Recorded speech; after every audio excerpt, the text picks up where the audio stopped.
You're listening to the Visionary Lifestyle Podcast, the show that helps you activate your highest potential so that you can share your unique gifts with the world. I'm your host, Magdalena Freedom Rod. Today's episode is brought to you by the Happy, Healthy, Wealthy Tribe. This is my new project that supports conscious entrepreneurs, yogis, light workers, and coaches to develop additional income streams and get paid to be themselves online. To learn more, check out my free 35-minute masterclass at happyhealthywealthytribe.com.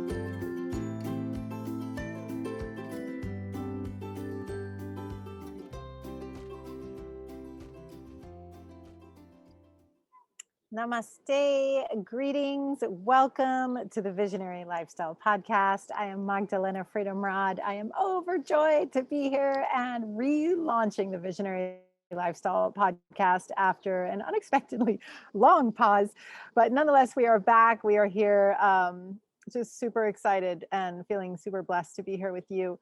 Today's episode is my interview with the one and only Octavio Salvado, who is the creator, the founder of The Practice, a really super amazing yoga studio here in Bali. It's located in Canggu. And I happened on to Octavio about a year ago. I had just arrived in Bali from India and was on Instagram, and I saw this very charismatic teacher sharing these little clips about things that really got my attention as being important. As a yoga teacher, I was like, what? I never heard that. I was learning things. Every time I was listening to him, I was learning something. And I was like, okay, I'm going to pay attention to this guy. And then when he offered some trainings, I took the trainings because I had the time, because I was suddenly grounded in Bali unexpectedly.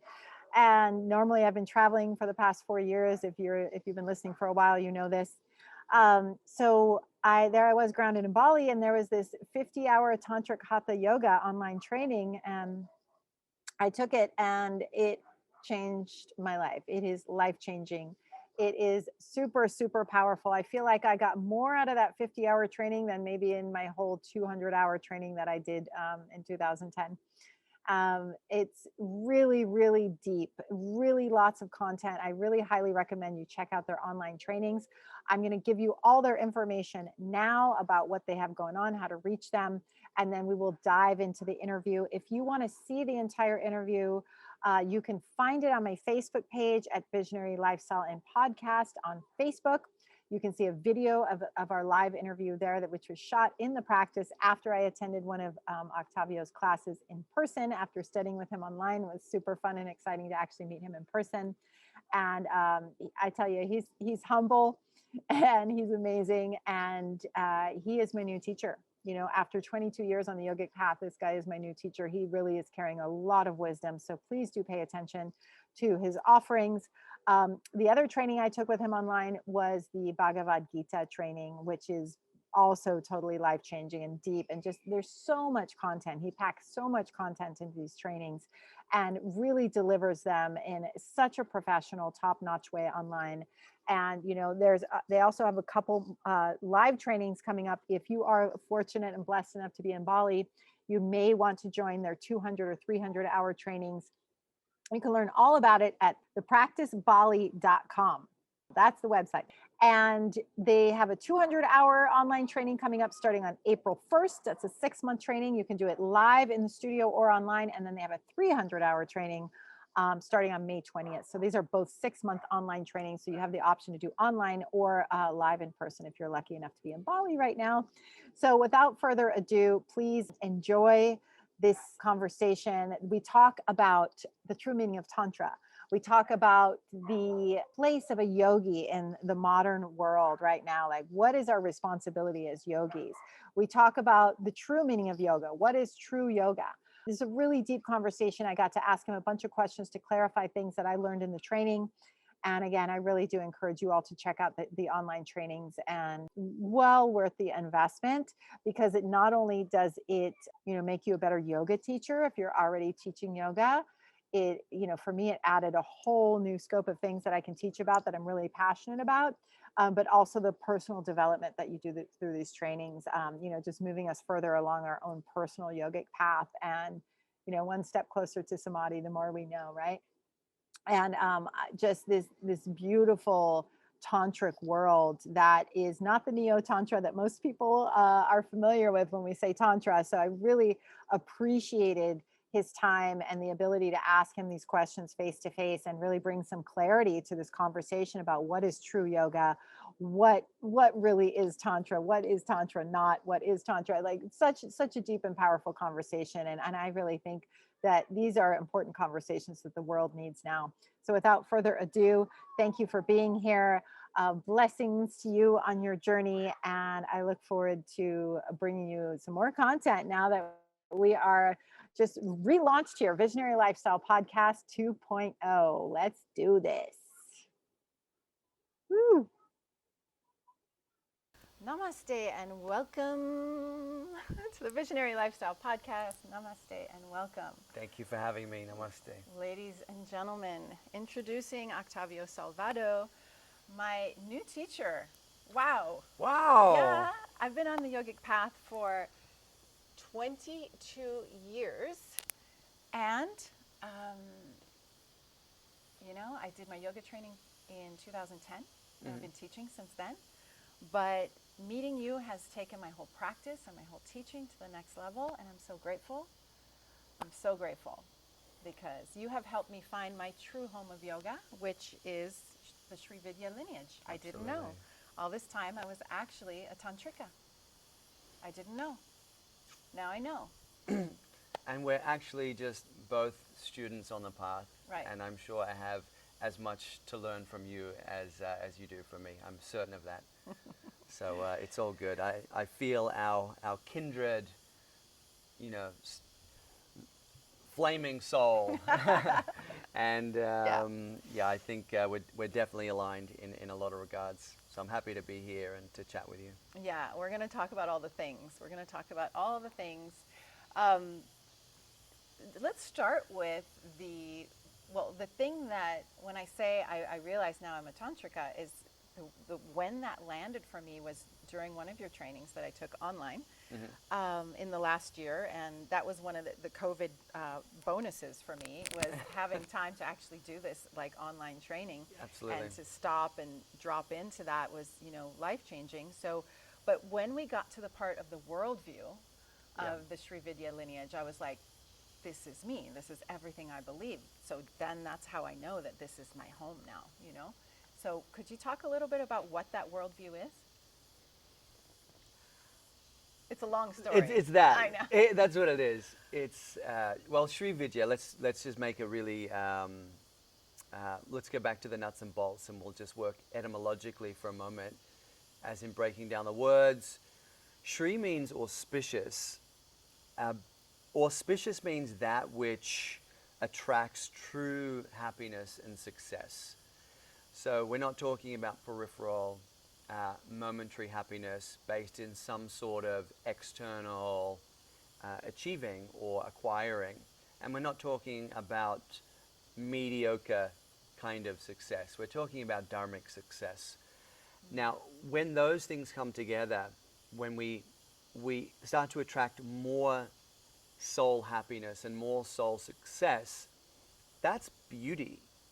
That is beautiful. That is the core essence of beautiful. I mean, we look at nature and how successful nature is, how intelligent and organized and how captivating it is, and how happy it is. The birds singing and the crickets chirping and all of that. So Shri, in a nutshell, is beauty. And Vidya means the wisdom of, or really the science of how we experience more beauty in our lives. That's Sri Vidya. So it's a path that invites us to exalt in equally the spiritual dimension and touch those places that are transcendent of this world, but to equally exalt in the living human natural world and to understand that they are a part of the one supreme principle, and that principle is pulsing with beauty. in both aspects. That is beautiful, but that is beautiful. You know, and that's, you know, that was Sri Shankaracharya's realization. It's not non-dual nothing, it's non-dual everything, and it's non-dual everything is pulsing with Ananda Lahari, Sundari Lahari, waves of beauty, waves of bliss. That's Sri Vidya, and it's tapping into that frequency, that beneath everything there is an underlying current that sustains all things and gives life to all things and connects all things, and in that we're all sacred. We're all connected, and we're all beautiful. That's Sri Vidya. How do we bring more of that? Right. And you know, at the periphery, it sounds a little kind of airy-fairy and a little bit sparkly and all that. And there's certainly an element of that in there. But that sparkle is really the result of some pretty hardcore, dedicated work based around the fire, based around methodical practices of meditation. So it's the fire and it's the light together. That's Sri Vidya, because you don't really get the true auspicious beauty without that certain level of having that intensity of desire to evolve. And that's key. That is key, and that's something that I see really lacking with a lot of people, right? A lot of people are apathetic and just give up or just go into depression and are not willing to do the inner work to move themselves out of it, right? Yes. So it's like that willingness. It's the Icha Shakti. Yes, it's the Icha Shakti, exactly. Yeah. We're lacking Icha Shakti in this world. Yeah. Yeah, it's really true, and I think one of the reasons for that is because I think we've lost a little bit of the capacity or the relationship with doing things the old-fashioned way and earning our stripes over long periods of time. That is how we build Icha Shakti. It's by setting clear goals and achieving them no matter what. And then slowly that self-trust, that belief in ourself and our own capacity to create and execute our creations and manifest them, that starts to build. And I think we've lost that because everything is now so immediate. Whatever we want, we can have it very quickly. Right. You know, even in yoga, it's like, well, you know, 1 month I'm a yoga teacher. Yeah, Insta yoga teacher. Yeah, exactly. Yeah, just exactly. Add If I hours just training. and if I just get another 1,000 followers, I'm going to be at the top of my game. No, it's not like that. It's really decades. You know, it's decades and lifetimes. Yeah. Yeah, and then the Icha Shakti is there. So we have to start from scratch and just retrain people, I think, to slow down and to develop patience and persistence. And we can do that in yoga, and I think yoga needs that. Slow the practice down, deepen it, refine it. Yeah. Not so much. I know about this. It doesn't work. I tried it for a decade. It doesn't work. Right. And that's part of your story, right? Like you went hard and fast for a long time, and absolutely. you burnt out. I totally burnt out. Yeah. Yeah, and I was at that point of either giving up on yoga or giving up on myself. I couldn't work out what was going to happen next, but there was some kind of giving up around the corner, like just, you know, F it, I'm done with it all because this does not work. And then just one of those beautiful, quiet moments, that realization just dropped. Grace. Yeah, it's like, you're not doing it right, Sonny Jim. You know, and that wasn't from any external teacher, even though many external teachers have told me that. But you know, the ego and the hard shell, it's like, no, I'll do it my way. Yeah.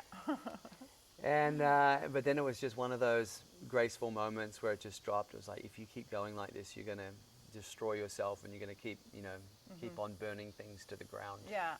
Yeah, so that's when there was a moment that everything shifted for you. Yeah, it really shifted. It was that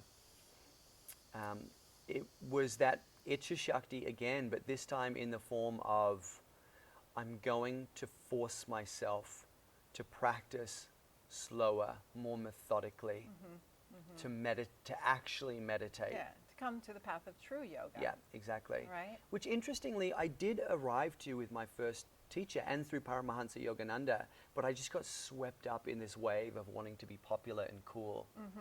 You know, so Yeah. I just got fully into this train Yeah. of popular yoga Yeah.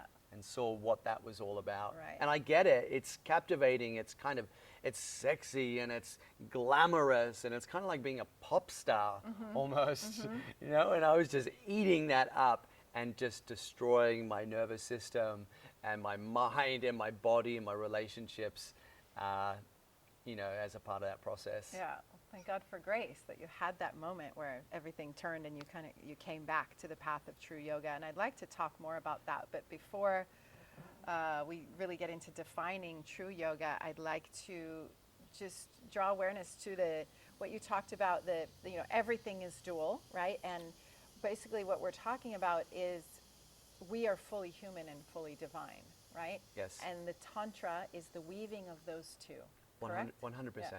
That's how I look at it. Yeah, absolutely. It's honoring both dimensions Mm-hmm. and working skillfully in the dual to resource as much non-dual experience as possible to further inform the dual as Yeah. we slowly move our way towards the final non-dual conclusion of our lives. Yeah, exactly. And one thing that you said has really, well, many things that you said have stuck with me, but one that's coming to mind now is, you know, when we do our meditation, when we get to that point, you know, the end of our practice, when we're just really reaching that apex of the practice, right?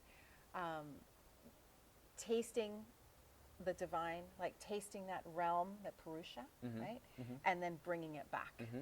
So that's something that's really stuck with me, that I've been focused on, that I've been sharing, and that's something that I think it's an easy concept for people to grasp, that if you can refine your practice and be dedicated enough and consistent enough that you can get to that point where you can really tap into that, the Vishoka realm, Absolutely, right? yeah. And just a taste of it. Bringing that back, it's like you've been to the mountaintop, you know it's possible, right? Yeah, and then you bring absolutely. it back and you share it. Yeah, and it only takes 48 seconds.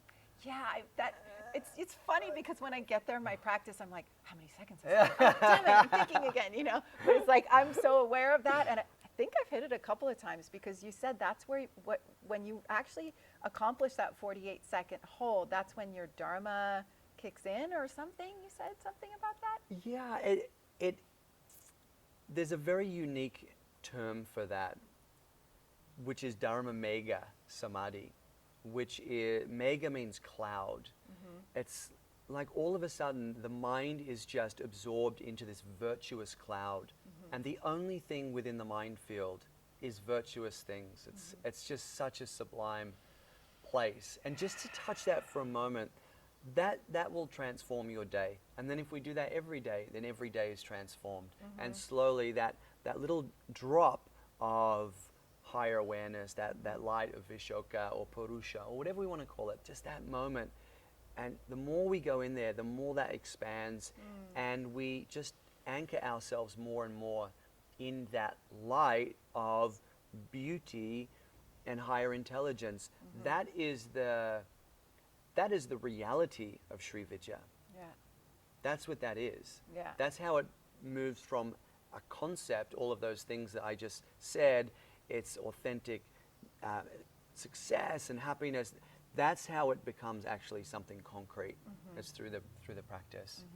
There are other practices that speak very specifically to Sri Vidya worldview, but that's right on the money. Yeah, it's spending time there that really shifts everything, right? Yes. In your life. And as we shift our lives, because as we know, right, we are the microcosm in the macrocosm. So as we shift ourselves, everything starts within. As we shift ourselves, we shift the world. Exactly. Right? We are so on the same page. Yes. So true yoga, how would you define true yoga? If you want to just cut straight through it, it's meditation. Yeah. That's true yoga. True yoga is meditation. That's what the yogis, when we head to India with our yoga teacher certificate in our hand, and the yogis say, all right, teach me some yoga, they're going to sit down cross-legged and say, all right, show me. Yeah. Because that's what it is. Right. So if we want to start to shuffle around some terms a little bit, then we can talk more specifically Hatha Yoga, which then that brings us back into the realm of working with posture, working with prana, specifically oriented towards really the navel center. That's the culmination of the physical aspect of the Hatha Yoga practice. But I would say, if someone just said to me, what's yoga? And I only had one word, I would just say meditation. Yeah. Okay. And Vinyasa Krama.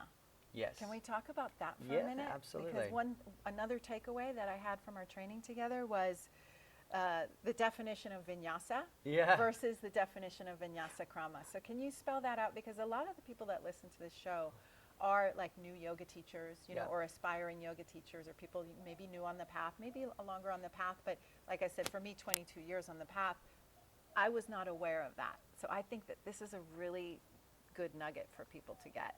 Yeah, and I like to kind of, you know, tease people a little bit with this one, but I'm actually teasing myself, because I can probably say that whatever you guys are doing out there in Vinyasa land, I did it to the next degree that you guys will ever do it. So just, you know that I'm laughing at myself here. I actually just made, yesterday I made a video actually where I actually call my 2013 self and we have a conversation. I missed it. I gotta see that. Love it. I was like, you know, dude, no more arm balances in skinny jeans. That's got to go. You're going to destroy your sacrum plus other things, you know. So that was a bit of fun. But really with this Vinyasa Krama piece, Vinyasa Krama is a term that the great Krishnamacharya coined for us. And it means whenever we see V, like with Vishoka, Vishoka is to separate from Shoka, which is anguish, mental anguish. And Vinyasa, Nyasa means to place. Vinyasa means to separate things and place them. But it doesn't, in that, there's no statement of intelligent progression. It's just chop it up and put things. That's Vinyasa. The Nyasa doesn't necessarily infer intelligent ordering, which is where the Krama comes in. Vinyasa Krama means to chop things up, as in this pose, that breath, this bandha.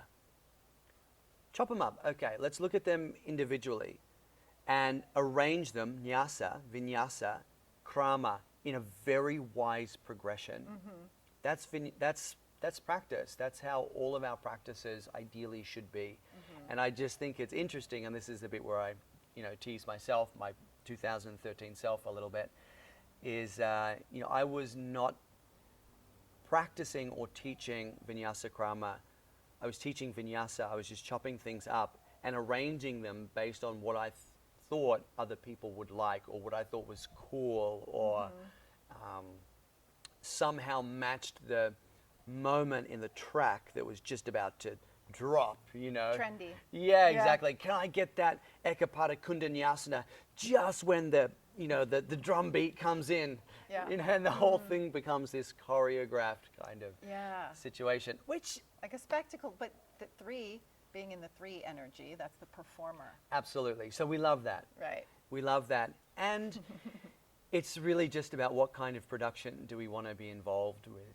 Do we want to be involved in a production that's dharmic and actually helps people remember themselves, or just one that entertains people? And there's a time and a place for both. But it's knowing what we know. What do we authentically choose? What's really the highest choice for us? Yeah, and you just touched on something that you reminded me of a question that I wanted to ask you. It's my understanding, based on the Yoga Sutras, is that the number one cause of human suffering is ignorance to our true nature. Is that That's accurate? all. That's the big troublemaker. Right. So, and the path back to remembering is yoga, Yes. is meditation. Absolutely. Yeah. Yep, stilling So the mind. yoga is, this is what I say all the time, that yoga is the solution to personal and planetary happiness. Like, it is the path. It's the only path. Well, maybe there's... Maybe not Maybe only. not. Maybe not the only one. That's fair enough. It's the only But one I'm aware of. It is one also that's readily available, and we know it's proven. Right? It's It proven. works, yeah. Yeah, it's time tested. Yeah. And I think that's an important point. Right. In the yoga world, there's a lot of innovation, but we just don't know if goat yoga works. We don't know if these things actually work. As if, you know, if we go to the Yoga Sutra, we know that works because Patanjali was a great being. Yeah. And the people that came down in the Sri Vidya lineage after that were also very awakened beings, using the same technology, the same understanding. So it's time tested, it works. Why reinvent the wheel? Mm-hmm. Yeah, and on that note, can we just briefly touch on the breathwork trend, like the modern breathwork trend? Mm-hmm. I know that this was mentioned a little bit in the training. It came up in some of the Q&A sessions after the classes. It's something that I personally feel quite concerned about. You know, understanding the power of pranayama and how, you know, it's been said in the yoga tradition, you know, we don't go to the fourth limb of yoga before we are really anchored in the third, right? So asana before pranayama, because pranayama is so powerful, right? And so that now we see this whole trend and this whole wave of people doing breath work that's not ancient, not time tested. What are your thoughts on that?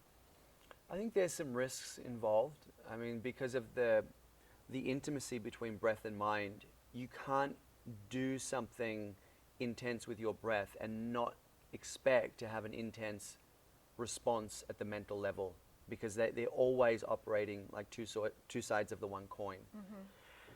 So yeah, I share your concern about that. Mm-hmm. I think on a broader level, everyone gets what they need.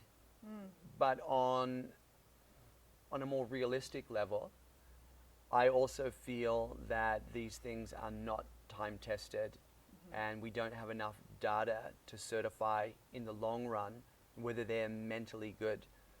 You know, for us at that level of doing what we're all trying to do, which is find happiness.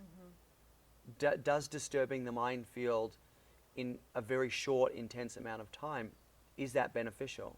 Maybe we have an experience, maybe we see some colored lights, maybe we have some visions or have some movements of the body, but does that indicate that it's valuable? Is it really serving us? Exactly. So I think my thought on this sort of thing, and same with psychedelics and plant medicine as well. I think there can be initially some small degree of value in having an experience that just cracks the mind open a little bit, just gives you a little bit of a glimpse into there.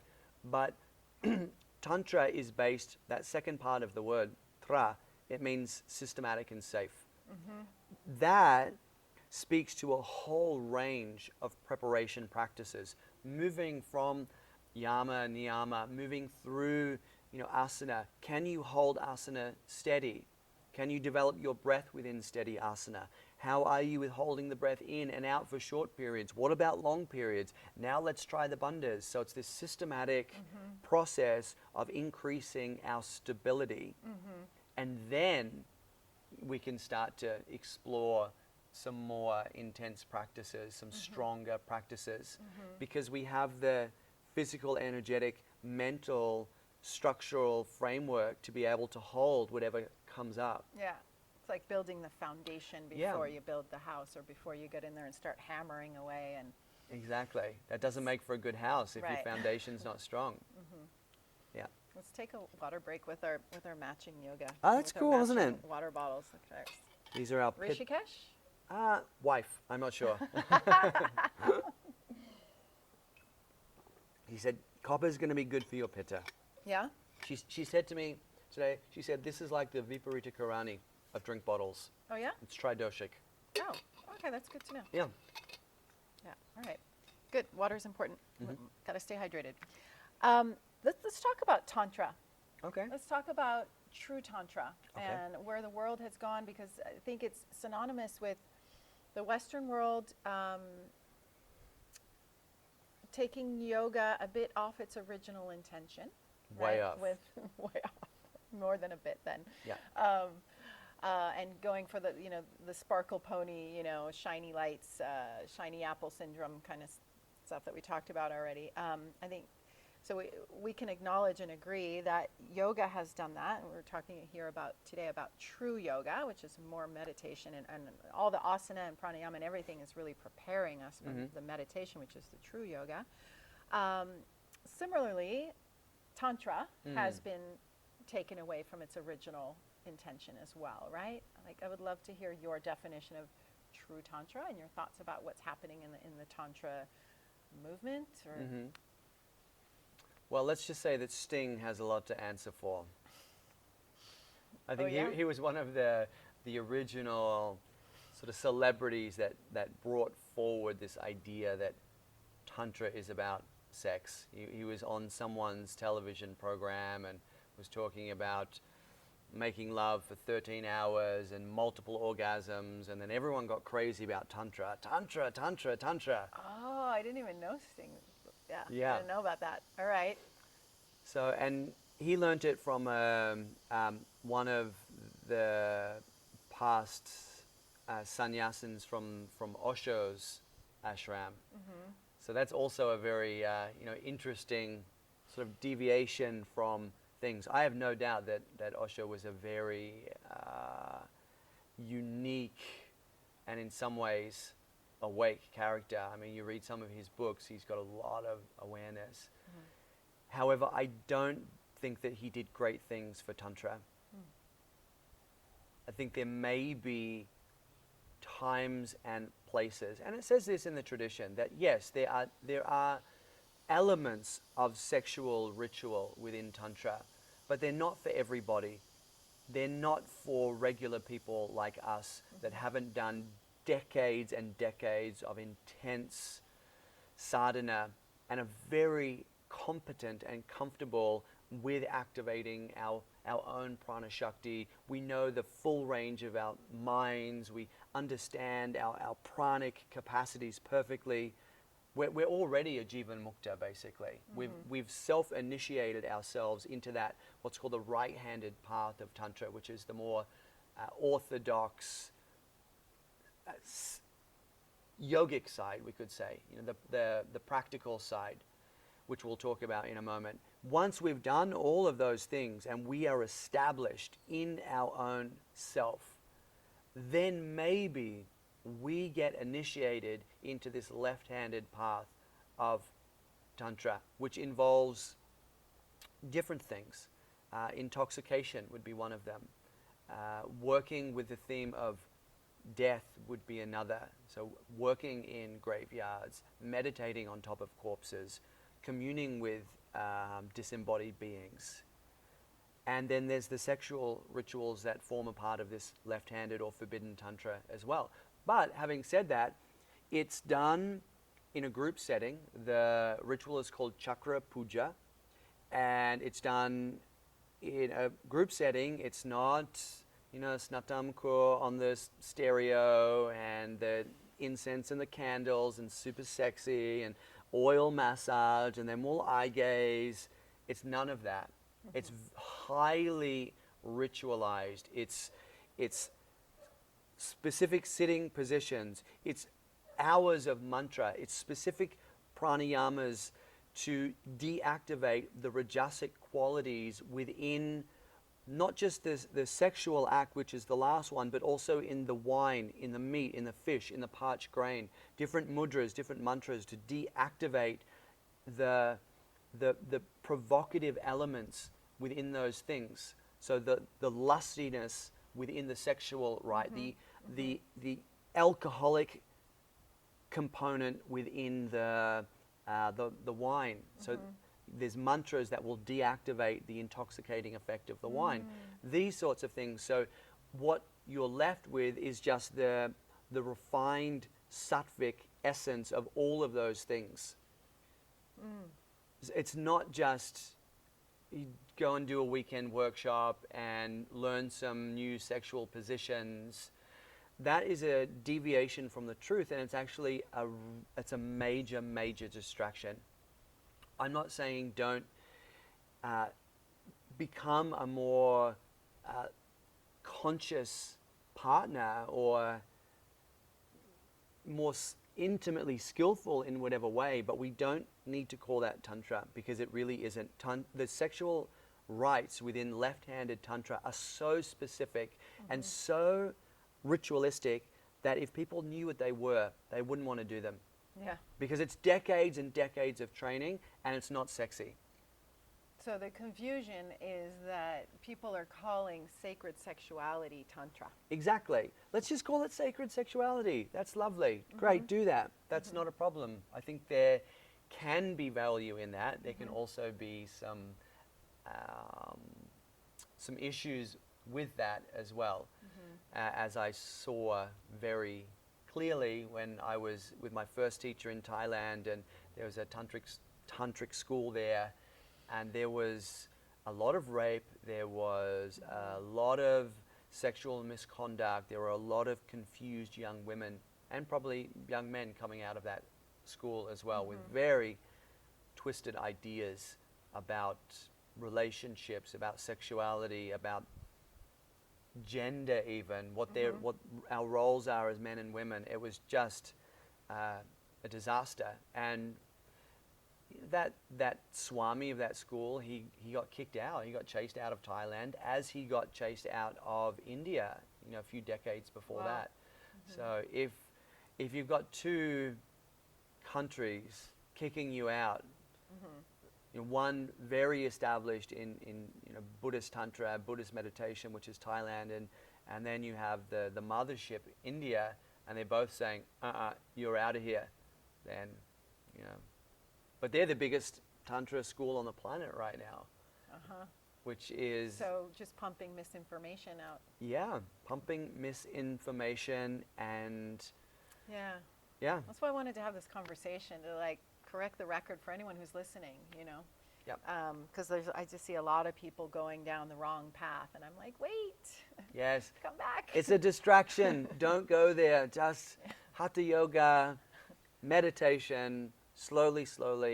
We got to earn our stripes slowly. Yeah. There's no shortcuts to samadhi. Yeah. Sex is not. It's not gonna be that shortcut that I think a lot of people think that it is. Yeah. It can be beautiful when you're in a loving connection with your partner. That's a sacred moment, and that's amazing. Beautiful. Let's honor that for something sacred. But when we're talking about samadhi, when we're talking about kundalini, when we're talking about yoga, that's not that. Right. Yeah. That's So different. This is the important distinction here we're making. Yeah. Yeah. Yantra yoga. Yes. This has been a game changer for me. Also, part of your training online. Mm-hmm. The mathematics of yoga, the codes, the frequencies of yoga, Yes. from the Vedas, right? Yeah. Well, it's from the Vedic times. The first time it shows up is in a text called the Brighu Samhita. Brighu was a master sage of the Vedic times. So this has been a game changer for me, understanding my numbers, and that I'm definitely a 3. And You're so a 3. but that's not a bad thing, right? No, they're all blessings. But it's just self-awareness. It brings self-awareness to understand your nature. Exactly. Right? Both the pros and the potential pitfalls. Yeah. Yeah. That's what it's just about self-awareness. The gifts and challenges. Exactly, and we all have those. Yeah. And ultimately, we're full spectrum beings. So it's not like we're only operating with one chakra. We're operating with all of them, and we need to understand the pros and cons, the pitfalls, the blessings of all of them. It's just that every person will be slightly calibrated towards one primarily, and then they will have a secondary energy center that moves with them every 27 years, so in 27-year cycles. Right. And then within those 27 years, it's all in nines, right? And then even the 9-year cycle we go into, we have a cycle year. Yeah, Right. and month and day So and, it just, minute. it keeps going down. Yeah, I mean, there's no end to it. Right. There's no end to So it. where I find that really useful is when you're trying to make big decisions in your life and you're trying to understand, okay, do I go and build and launch this program right now? Or do I go and do a 21-day, panchakarma? Right? Exactly. It's like going with the universal energy flow. That's what it's for. Yeah, that's what it's for. There is a dharmic flow moving through all of our lives Yeah. on multiple levels. There's Yeah. multiple spirals, energetic spirals guiding our life. And it's like for the bigger decisions, okay, figure out where you are on that grand spiral, that 27-year spiral, Yeah. that 9-year spiral. And if it's a decision that has weight across those larger arcs of time, then that's the spiral you need to know about. And the mathematics of yantra allows us to understand that. Yeah. Equally so, we could work at a daily level. What day do I want to get on a plane and fly? Not on a 4-cycle day, because my energy is moving internally. Let's wait the next day Go on the and go on the 5-cycle day, Yeah, which is so all it's about adventure. action, expansion, yeah, adventure. Exactly. So it's just about moving in harmony with the already present forces of nature, moving Yeah. through our own timeline. Yeah. And it's so precise. It's so precise. I'm amazed Yes. because when we did it in the training, I came out thinking I had just had a 2-year, and I was like, what? I have to do all that again? I had such a big year of like planting seeds and all of this. And then I got the clarification. I was like, I just finished the 1 year. That makes total sense. Now I'm in a 2-year. It's covalence. It's this, Right, it's exactly, connection. yes. It's building community. It's, I've planted the seeds. Now I'm calling in the tribe to, that it's all sprouting. Like my jaw dropped when I saw the accuracy of it. So it's inspired in me a new offering of Dharmic Destiny sessions and helping Amazing. people get clarity on what their Dharmic Destiny is and the timing for things. So Yes, and your 3 is going to serve you well there, because the reality is the Dharmic destiny for people who have not necessarily been doing their own work, it may not show up in an as clean way. You've done, you're doing your work, you've done your work, so that window is pretty clean right now. So you can see how those universal energies are mirroring what's actually going on in your life. That's not always the case, and so we just have to be aware of that, because I've had many people say, "Well, that doesn't sound like me at all." Well, all right, let's have a conversation, and that dance between being firm, which you'll be fine with, and just being fluid with the whole situation as well. yeah, I'm super excited about that. I'm really turned on by that Yeah, it's whole great. concept. It's been very nourishing for me and very enlightening for me, and it's something that I'm very passionate about sharing. So Yeah, well, I think it's something that would be great to get out in the world more. Yeah. So that's great. And there's not many people doing it. Yeah. My first teacher, David, he was back at the Ananda Ashram in Pondicherry with his teacher, Dr. Swami Gitananda, back in the 60s and 70s. And there was just this 1 year where Dr. Swami Gitananda, he decided, all right, as a part of the training this year, I'm going to share Brigu's Yantra Yoga with you, which is called Ankh-Jyotisha, actually. Yantra Yoga is sort of just an easy way to describe it. Okay. Ankh-Jyotisha means the light that's held within numbers.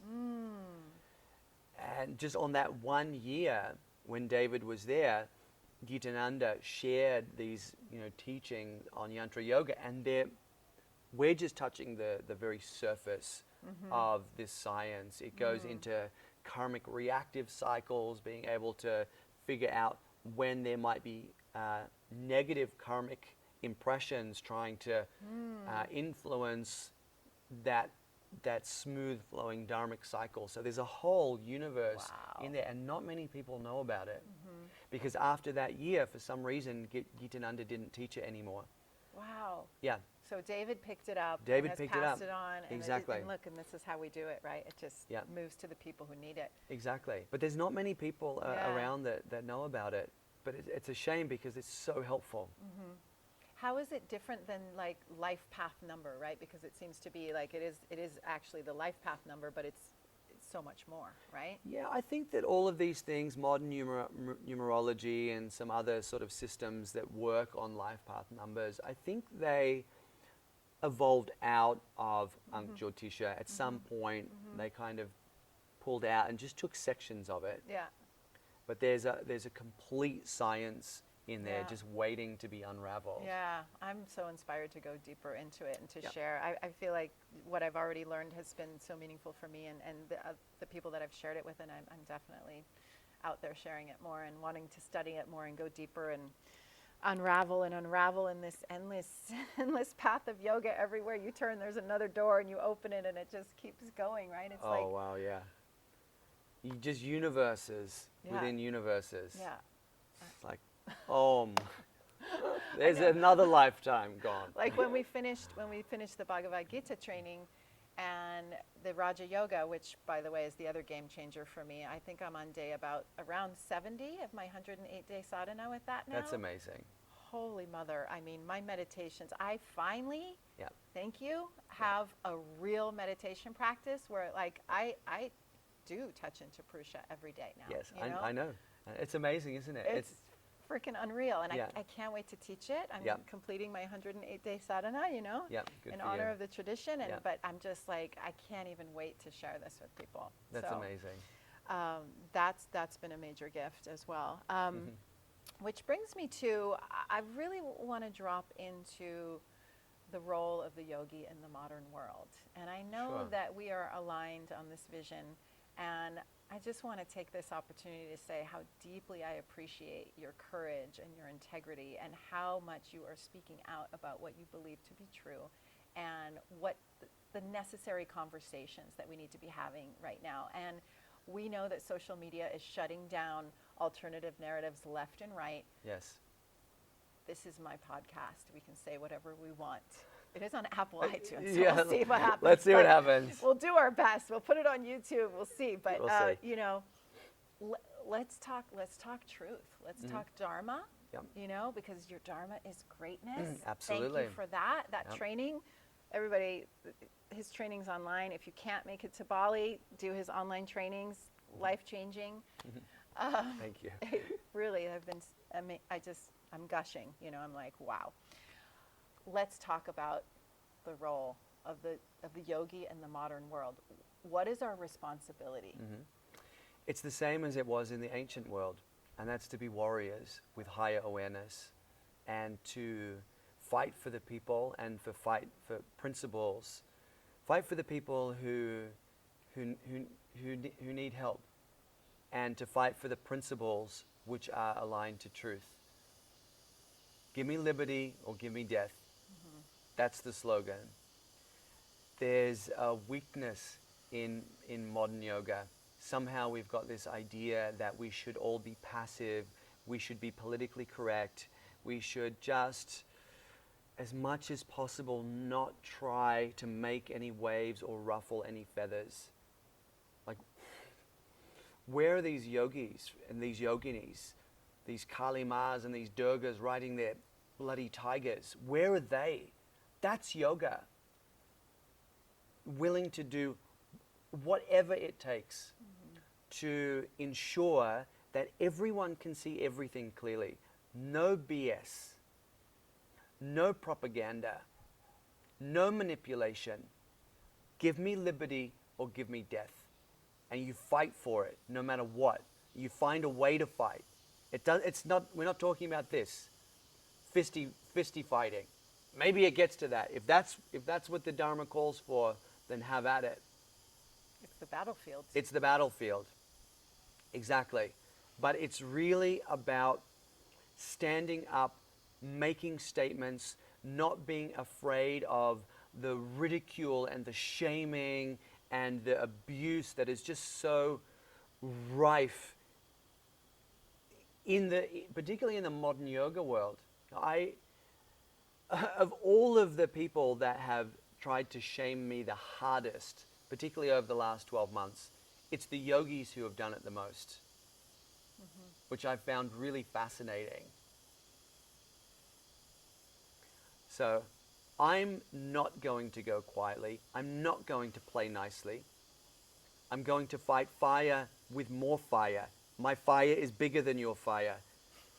And I'm going to bring that for the love of the tradition, for the love of yoga, for the love of Dharma. And the love of humanity. And ultimately the love of humanity. Exactly. Right? We see our brothers and sisters suffering unnecessarily, right? We want to stop.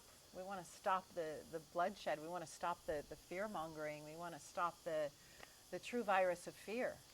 That's true yoga. That's true Tantra.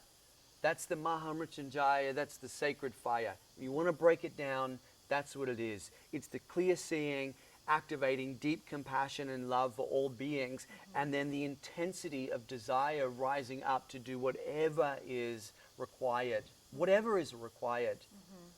to help serve all beings. Yeah. And that service doesn't always look pretty. It's not always without mess. It's not always without bloodshed. It's sometimes it has to get gritty. Yeah. I see it like we're in a birthing process right now, right? Like we're birthing a new world. We're birthing a new paradigm. Absolutely. Old structures are dying and falling away. Lots of people are just holding on for dear life, right? Yes. And, you know, as beautiful as birth is, and, you know, we all know like this, the Dwapa, the thing I keep asking you about for the book, Yoga, the light is coming, the age of the light is coming, the Yuga. What is it?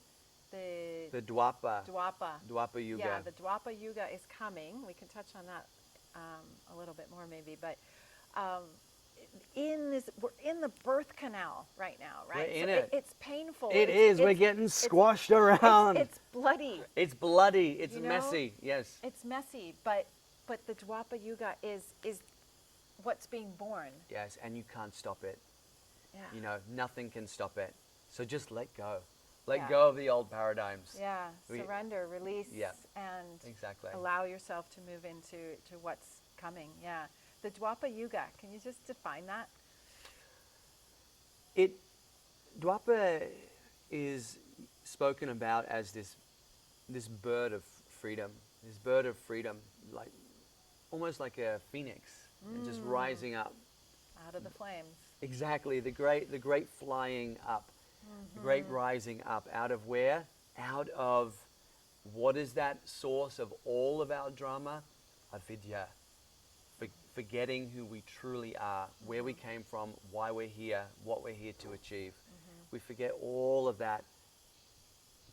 That's Kali Yuga.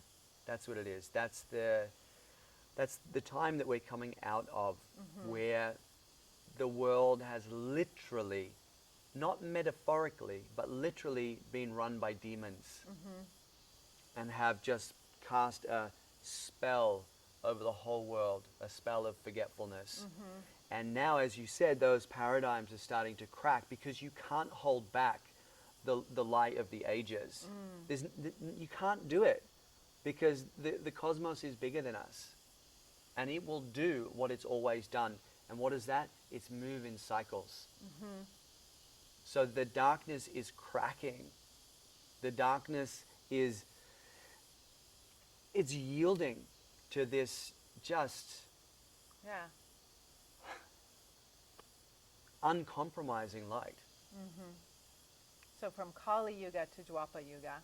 Yes. So, and we all know the energy of Kali and how she likes to come in and decapitate and like get rid of the egos and everything, right? Like she's the one that comes and takes out the demons. Her and Durga. Absolutely. Yeah. So, yeah, everything's cracking so the light can get in and then you can't stop the light. Yeah. But we also need to do our part as well. You know, if we feel that movement of light within us, then we have to go with it. That's the Dharma. And whatever it takes to wake as many of our brothers and sisters up as possible, and we do that.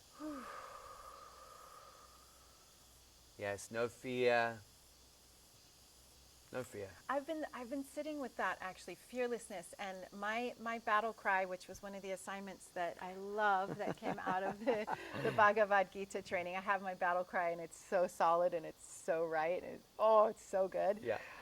It has that word fearless in Yeah. it, because that is an aspiration, that is a goal, and fear, all day long, every single human, I'm sure, like fear is right there, It's the nipping at highest. your It's the heels, right? highest attribute, according to Lord Krishna in the Bhagavad Gita, when he says, Arjuna, here's the list of qualities of those ones who are fully aligned to their souls. Number one, fearless. Number one. After that, it's virtuous of heart. It's the next one is something like strong desire for spiritual practice. But the number one is fearless. So I'm struggling with this one a little bit. Well, just on a practical level, like it's a practice, right? It's all a practice. Right. It's all yoga. My favorite thing to say ever. # it's all yoga. But because I think I've been attached to this notion of feel the fear and do it anyway, and stepping into courage. It's like Durga, courage. Like, yeah, it's scary. I'm looking at that battlefield. It's terrifying. I'm jumping on my tiger and I'm going anyway because I'm scared, but I'm courageous. So how do those two fit together? It's a continuum. It's a continuum of experience.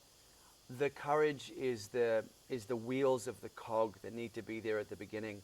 And then what transforms that into more of a surrendered form of fearlessness, where it's fearlessness based not necessarily in courage, but in knowledge. That knowledge of what we really are, which is that light of Vishoka. And it's almost as if the more time we spend in that light and anchor ourselves to that reality, the fear naturally evaporates. It naturally evaporates. And the need to step into courage, that it's not so much of a contributing factor anymore. That muscle can relax a little bit more. It'll still be there for those times that you need it, where you can, just kind of like elbow bump a little bit of that courage towards fearlessness. But eventually, the active part of fearlessness, it itself evolves into a fearlessness born of remembrance. Sri Vidya. Yeah, so it's coming to a certainty of knowing the higher truth, really, so that you don't have to, there's nothing to be afraid of. Exactly. Yeah. Yeah. Yeah, it's really it's the conversation between Arjuna, who's representative of that Manipura chakra, and the I must do, I must achieve, and that is an invaluable part of our process. We have to take control of our own lives first before we can really go out and share and heal and inspire in a really rich and meaningful way. First, we have to master ourselves, bring our own lives into alignment, and then from there, then it's it's that moment where Arjuna he says, right, show me everything, and he gets that grander vision of reality. That's the Vishoka. And then from that point forward, Arjuna does not speak in the same way anymore. Chapter 12 onwards, he's speaking like a poet. Yeah. He's speaking like just a bliss-drunk philosopher. Because the fearlessness is not coming from here anymore. It's coming from here. Yeah, the heart and the third eye for those who are listening. Yeah. Yes, exactly. That's the Yeah. transition. Yeah. It's interesting when you say that. It reminds me, I don't know if you remember the Occupy movement, like 2010, 2011, when it swept the world. The 99% conversation came out of that. Yep. and the protester was on the person of the year in Time magazine and things. I was very involved in that movement, and what I recognized, and same year I went to Burning Man, I did my yoga training, and Occupy happened. It was a very transformational year. Yes. And I saw, there I was like a brand new yoga teacher, and I created a yoga and meditation program in this, camp we had at City Hall. And what I witnessed was so many people wanting change, because I had put out a call before that. I started a Facebook page called Visionary Activist Network. I'm like, where are all my visionary activists? Where are the people that give a shit about what's going on in the world? Let's come together. And then Occupy started right after. I was like, oh, boom, there they are. Right. So there I was in the company, in the presence of so many people who give a shit, and but it's like fighting for peace, right? So many people coming from the Manipura, but also from the roots, from the fear and anger, the anger, and then also the fear, like being fear-driven and anger-driven rather than loving, heart, inspired and from the third eye, from the visionary perspective of what's possible and where we're going. Yeah. So constantly running around trying to get people off of pizza and onto green drinks and come into the meditation tent for a little while, and because this is exactly what the world needs right now, and I see that so clearly. We need to practice, like you say. I mean, to get our own selves together, it's like filling up our own cup and bringing, as you say it, bringing ourselves into full alignment. And the way that we do that is with the practice. Yes. Yeah. Absolutely. And that's what the world needs. So that's step number one. Right practice. The right practice. Yes. Yeah. Not just the vinyasa, which breaks everything apart and doesn't necessarily put it back in the right order, but the vinyasa krama, the complete practice. Yes. And then, so bringing ourselves into full alignment, and then our cup is full and we're in alignment, and then we're ready to get onto the battlefield, right? That's exactly it. Yeah. Then we're Dharmic warriors. Yeah. From that point forward. I wanna bring some new terminology, because I avoided the Bhagavad Gita for a long time. I told you I had 2 vintage copies of it on my bookshelf in LA probably for 10 years, and I'd take it down and read a page and be like, I don't get it, and put it back. And I took your training, and now I get it. And that the battlefield, it's not really about war, but it's the battlefield in our own minds, right? 100%. So I would love for us to find some new terminology to, yes, I feel the warrior spirit, I feel the warrior energy, and it's like, okay, let's get our love tribe, our love army, but the war analogies don't resonate. So I don't know, I want to work on some new terminology, to rally the troops. See, it's all war terminology. Yeah, I think that the terminology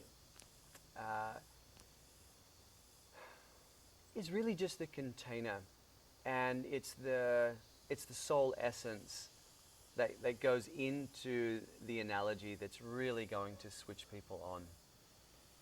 It's the light in the person's eyes saying the metaphors or the analogies. That's what's going to switch people on. It's their pranic field that the person doesn't even have to say anything. It's just when you're in that field, this person's bringing the real deal. So the analogies, I think that has to just be a personal unfolding, just however the insights want to come through and express themselves in whatever contextual field. Because it's really talking about something which is beyond contextual fields. We're just, in a way, just groping in the dark for things which are very difficult, if not impossible, to truly define in our limited little language structure. So it's just about finding the most authentic ways to communicate the message and inspire as many hearts and minds as possible. And I don't necessarily think there's a right or a wrong way to do that. It's just about the authenticity of the messenger speaking their own truth, conveying a grander truth through their own lens. Yeah. Okay, well said. And how do we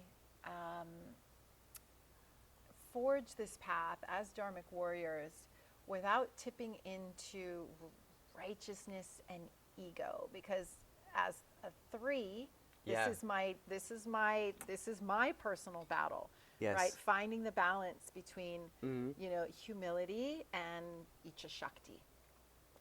right? Yes. And so I think we all have that. Anybody who's feeling the call to, become that Dharmic warrior and step into their greatness and, use the Vishuddhi like nice and clean and clear and speak your truth and, stand up.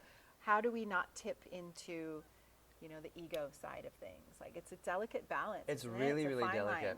I think one of the most magical antidotes is just being able to laugh at ourselves and not take ourselves so seriously and know that it's threes, but we all have threes and we all get passionate about things that at times it probably will tip over into a little bit of ego. So it's just about being able to acknowledge that when that happens, laugh at that a little bit, make apologies if we need to, And reel it in. and reel it in. But understand that we're not perfect and that at times we will slip. We might slip into fear, we might slip into ego, we might slip into unconscious anger once in a while. And I think it's giving ourselves, just that little bit of space to be imperfect, but knowing that we have to acknowledge that when that happens. We have to acknowledge it within ourselves and take a moment to rectify in there. Okay, yes, I acknowledge that. And if there was some kind of outer response or something happened externally, then we need to address that as well. So I would say that's definitely something we need to do, but I'm going to keep circling back around to the same things because in the end it's not different. I think the more we meditate, the more we touch Purusha, the more we become able to use our elemental forces in a more correct, more appropriate, more moment-to-moment aligned way.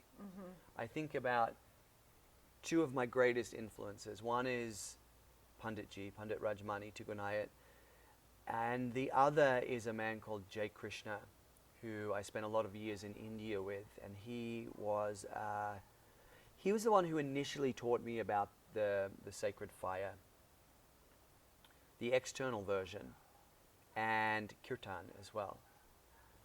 Both of these characters are constantly in a very, very high, loving space.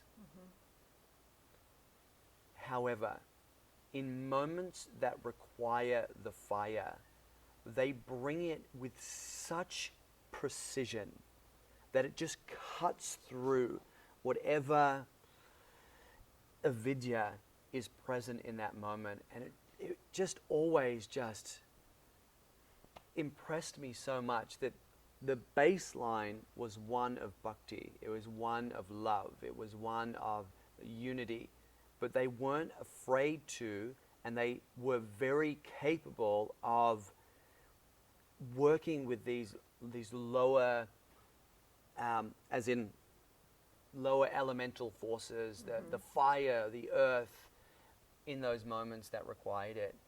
And that was because they are so connected through their higher practices of meditation and bhakti and working with the fire. This is how we really connect to the light of who we are. And the more we do that, the better we know how to ride that line between true righteousness and ego, where that line actually falls, and how to stay on it, on that tightrope. Yeah, it's tightrope. That's what it is. Yeah. Yeah, you mentioned at one point in one of the trainings about righteous anger, and that there is actually a place for it. That anger isn't necessarily always a negative thing. That it can be used righteously when needing to set a boundary or something. Yeah. You said, right? Yes. Yeah, that's where protecting, right, self-protection or protection of others, like those kinds of boundaries. Exactly. I mean, the goddess, and when we talk goddesses and gods, we're really talking about vibrations. We're talking about frequencies, expressions, individualized expressions of the grander collective. But at the very heart of Sri Vidya is the goddess Chamunda. Chamunda is the one who takes heads. Like Kali, Yes. but different. Yes. Exactly. An expression of Kali, Chamunda. Okay. Read about the Yeah, I story don't of know her. Chamunda. Okay. Yeah, in the Durga Saptasati or some book that talks about the different expressions of the goddess, Devi Bhagavatam maybe as well. But there's two elements of that. There is the loving, intelligent, benevolent aspect, but then when it's time to cut through the bullshit, Yeah. nothing can stop that force. And that's at the heart of Sri Vidya. That's at the heart of beauty. That's at the heart of the science of beauty. That capacity to cut through it. Right. And so ultimately that's what keeps the balance. Exactly. Right. Exactly. We need both. We need both. And when we do our practice, when we tell mythic stories, we're emphasizing one or the other. It's a little bit more, maybe we're emphasizing a little bit more Shri in this practice, but the power, the fire is still there. Or maybe in a different practice, we're emphasizing more fire and more power, but the Shri is always there.